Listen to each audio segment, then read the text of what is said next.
Although the history of black Americans begins in 1619 with the arrival of the first slaves in America, the political history of black Americans actually begins in the year 1787, the year in which the American political system was constructed. 1787 was the year the Constitution was written. Today, many critics assert that the Constitution was a pro-slavery document, and to prove this, they point to the 3/5 clause, claiming that the Constitution says that blacks are only 3/5 of a person. One of the earliest black Americans to investigate this claim was the famous abolitionist Frederick Douglass. Douglass had been born into slavery and remained a slave until he escaped to New York. 3 years after his escape, he delivered an anti-slavery speech in Massachusetts. He was promptly hired to work for the state's anti-slavery society, and he also served as a preacher at Zion Methodist Church.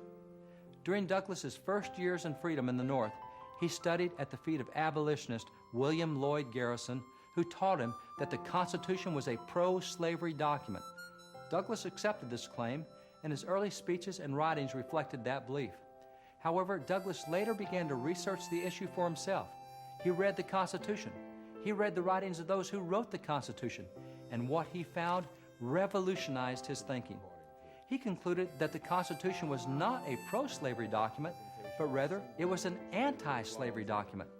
He explained, I was on the anti-slavery question fully committed to the doctrine touching the pro-slavery character of the Constitution. I advocated this with pen and tongue according to the best of my ability. However, upon a latter reconsideration of the whole subject, I became convinced that the Constitution of the United States not only contained no guarantees in favor of slavery, but on the contrary, it is in its letter and spirit an anti-slavery instrument demanding the abolition of slavery as a condition of its own existence as the supreme law of the land. Now, here was a radical change in my opinions, brought directly when I first escaped from slavery into contact with a class of abolitionists regarding the Constitution as a slave-holding instrument. Now, it's not strange that I assumed the Constitution to be just what their interpretation is, but I was now conducted to the conclusion that the Constitution of the United States was not designed to maintain and perpetuate a system of slavery, especially as not one word can be found in the Constitution to authorize such a belief. but if the Constitution is not pro-slavery, then what about the 3/5 clause? Had Douglass not read that clause? Yes, he had. Then how could he conclude what he did about the Constitution? It was very simple. He understood that the 3/5 clause dealt only with representation and not the worth of any person. You see, the Constitution had established that for every 30,000 inhabitants in a state, that state would receive one representative to Congress. The Southern states saw this as an opportunity to strengthen slavery. Slaves accounted for much of the Southern population. In fact, almost half the inhabitants of South Carolina were slaves. Therefore, slave owners could simply count their slaves as regular inhabitants, and by so doing could almost double the number of their pro-slavery representatives to Congress. Of course, the anti-slavery leaders from the North strenuously objected to this. After all, slave owners did not consider their slaves to be persons, but only property. These slave owners were therefore using their property, that is, their slaves, to increase the power of the slave states in Congress. The anti-slavery leaders fully wanted free blacks counted, but not slaves, if counting slaves would increase the power of slave owners. They understood that the fewer the pro-slavery representatives to Congress, the sooner slavery could be eradicated from the nation. Gouverneur Morris, a signer of the Constitution and a strong opponent of slavery, therefore argued, "Upon what principle is it that slaves shall be computed into the representation?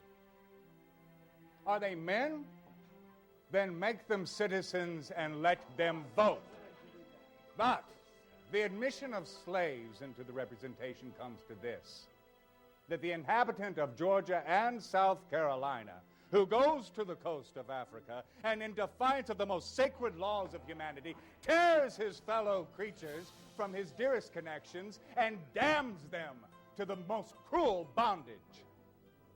Now he shall have more votes than the government instituted for the protection of the rights of mankind, than the citizen of Pennsylvania or New Jersey who condemn the practice of slavery." Morris objected to counting slaves because he did not want to reward slaveholders and increase their power.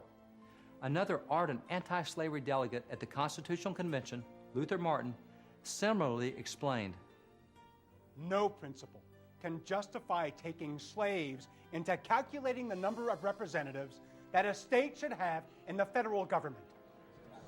It is absurd to increase the power of the state in proportion as that state violates the rights of freedom. It encourages the slave trade. And it makes it in the interest of the states to continue in that vile traffic. And it will prevent slaves from being considered either men or citizens." Several other founders, including James Wilson and Elbridge Gerry, even used the slaveholders' own arguments against them. For example, Luther Martin proposed, "If slaves are considered property, then what renders this property different from any other type of property?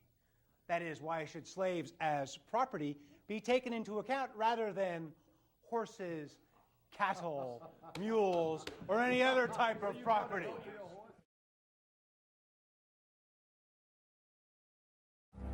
These anti-slavery founders argued that if the South was going to count its property, that is, its slaves, in order to get more pro-slavery representation in Congress, then the North would count its property, that is, its houses, cows, and horses, to get more anti-slavery representation in Congress.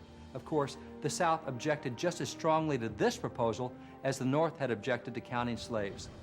The final compromise was that only 60% of slaves, that is, 3/5 of slaves, would be counted to calculate the number of Southern representatives to Congress.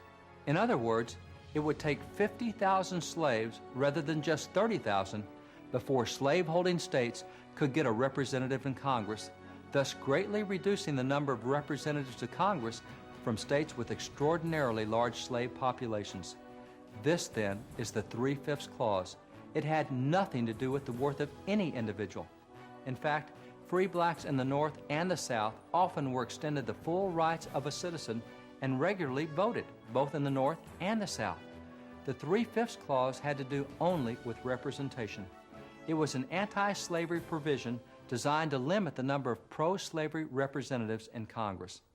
This is why Frederick Douglass, unlike many today who have never taken time to study the Constitution, could emphatically declare that the Constitution, all of the Constitution, was anti-slavery.